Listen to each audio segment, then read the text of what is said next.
build-up of aluminium stocks in warehouses did not begin when Goldman Sachs bought Metro.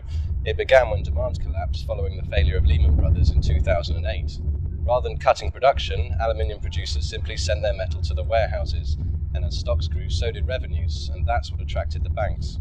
As warehouse owners, the banks have optimized operations, but have not overhauled them. The banks did not create the situation of high stocks and high premiums, they just bought into it.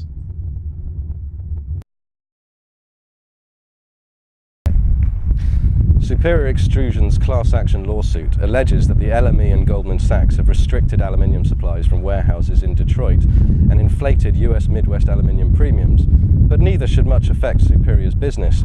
Nearby metal is freely available from producers, and though premiums have reached record highs, the total cost of buying aluminium, that is the price plus the premium, has fallen since the banks took ownership of warehouses. The price of buying aluminium is now lower than at any time since September 2009. The problem for consumers is the impact of the premium becoming a much larger part of the cost of buying aluminium than it used to be. From traditional levels of around 3%, the aluminium premium now accounts for almost 15% of the cost of buying aluminium. Many consumers cannot hedge this part of the cost, and all struggle to pass it on to their own customers.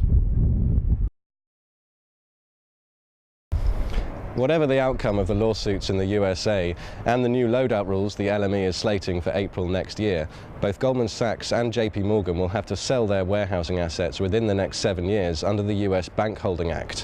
When they do, those warehouses won't just dump their metal onto the market and stop offering incentives.